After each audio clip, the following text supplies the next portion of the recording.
අද මම කතා කරන්න බලාපොරොත්තු වෙන්නේ තාත්තා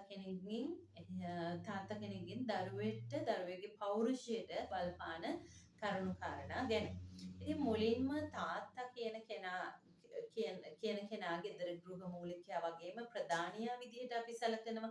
එතකොට මේ ප්‍රධානියා විදිහට සැලකනකොට මුලින්ම දරුවා තාත්තා කෙනෙක්ගෙන් නායකත්වයේ වගකීම් දැරීම ආදී කරුණු දේවල් හොඳට පුරුදු පුහුණු වෙනවා. ඒ කියන්නේ තාත්තා ගෙදර කොහොමද නායකත්වයේ දරන්නේ, තාත්තා කොහොමද ගෙදර ඒව දේවල් පාලනය කරගන්නේ කියන එක දරුවෝ හොඳින් නිරීක්ෂණය කරන දෙයක්.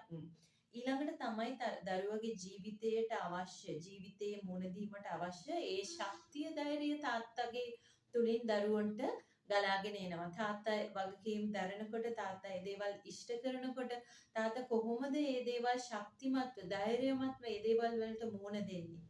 යම් ගැටලු වෙනකොට, යම් තීරණ ගන්න අවස්ථාවලදී තාත්තා කොහොමද මේ දෙයට මුහුණ දෙන්නේ? තාත්තා කොහොමද මේ දේවල් වලට තමන්ගේ හැසිරීම, ඒ වගේම තමන් ඒ දෙයට ඉදිරියට ගෙන යන්න කොහොමද මේ දේවල් වලට තීරණ ගන්න වගේ දේවල් තාත්තා කෙනෙක් තුලින් දරුවෝ ඉගෙන ගන්න දෙයක්. ඒ වගේම තමයි විශේෂයෙන්ම කෙනෙක්ට ගරු කරන විදිහ, කෙනෙක්ට කතා බහ කරන විදිය, ගරු කරන විදිය ඉගෙන ගන්නවා. ඒ කියන්නේ විශේෂයෙන්ම ගත්තොත් තාත්තා කියන කෙනා ගෙදර අම්මට කොහොමද ගරු කරන්නේ? කියන්නේ තමන්ගේ බිරිඳට කොහොමද කතා කරන්නේ? තමන්ගේ බිරිඳට කොහොමද එයා ගෞරවය දක්වන්නේ කියන දේවල් දරුවෝ බලාගෙන ඉන්නවා. ඒ වගේම ගෙදර දරුවන්ට විශේෂයෙන්ම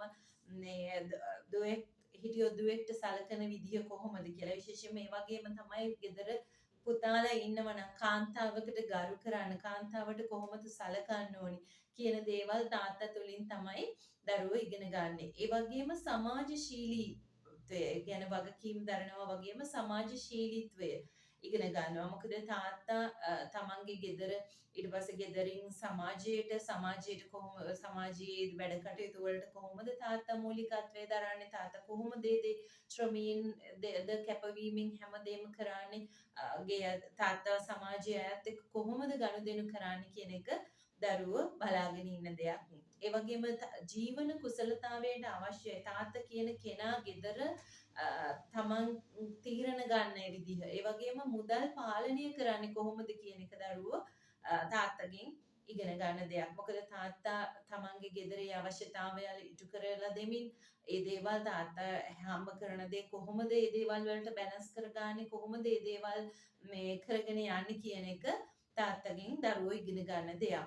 ඒ වගේම තමයි තාත්තාගේ තුලින් දරුවෝ තීරණ ගන්න, පාලනය කරන්න, නායකත්වයේ වගේ ගොඩාක් දේවල් ඉගෙන ගන්නවා. ඒ වගේම තාත්තා තුල වචන අඩුයි. තාත්තා තුල හැම වෙලාවෙම තියෙන ආදර්ශය. තාත්තා ඇත්තටම වචන අඩුයි. ගෙදරක තාත්තා කෙනෙක්ගේ අම්මා කෙනෙක් හා සාපේක්ෂව ගත්තම වචන අඩුයි. එතකොට තාත්තා වචනෙන් නෙමෙයි දරුවන්ට ඒ යහපත් මාර්ගය පෙන්වලා දෙන්නේ. තාත්තා ක්‍රියා කරන විදිහෙන්, තාත්තගේ ආදර්ශයෙන් තමයි දරුවෝ ඒ දේවල් ඉගෙන ගන්න. ඉතින් මේ විදිහට සාර්ථකව ගත කරන තාත්තා කෙනෙක්ගේ පියෙක්ගේ ආభాෂය යන දරුවෝ සමාජයේ ඉදිරිය එයාගේ පෞරුෂය ඉතාමත් ලස්සනට හදා ගන්නවා. එතකොට අපි ගත්තොත් එතනින් පරිබාහිරව යන ඍණාත්මක පවුලක් තුළ ඉන්න තාත්තා කෙනෙක් නම් ඔය මම සඳහන් කරපු වගකීම් ටික ඍණාත්මක පැත්තට බර තාත්තා කෙනෙක්ගේ දරුවෝ තමන් ඉගෙන ගන්නේ, තමන්ගේ පෞරුෂය හදාගන්නේ අන්න ඒ විදිහටමයි. කාන්තාවට ගරු කරන්න දන්නේ නැතුව, තීරණ ගන්න දන්නේ නැතුව, පාලනය කරන්න දන්නේ නැතුව, යම්කිසි දෙයකට සාර්ථකව මුහුණ දෙන්න දන්නේ නැතුව, මේ සමාජයේ අභියෝග ප්‍රශ්න ගැටලු දේවල් එනකොට ඒ දෙයට එඩිතරව මුහුණ දෙන්නේ වීරත්වය නැතුව, ශක්තිය නැතුව, තමන්ගේ ජීවිතයෙන් පවා සමුගන්න දරුවෝ අපිට දකින්න ලැබෙන්නේ අන්න ඒ නිවැරදි ආభాෂය ගෙදර තුලින්, තාත්තා කෙනෙක් තුලින් දක්නට නොලැබෙන නිසා. ඉතින් අපේ පියවරු හැමෝම මගේ දරුවෝගේ අනාගතය නිවැරදිව සාර්ථකව හදාගෙන යන්න හොඳ පිටුවහලක් වෙයි. ඒ පෞරුෂය සාර්ථකව අපි ගෙන යමු. එතකොට අපේ අනාගතයේ දරුවෝගේ පෞරුෂයත් ඉතාමත් ලස්සනට නිර්මාණය වෙයි.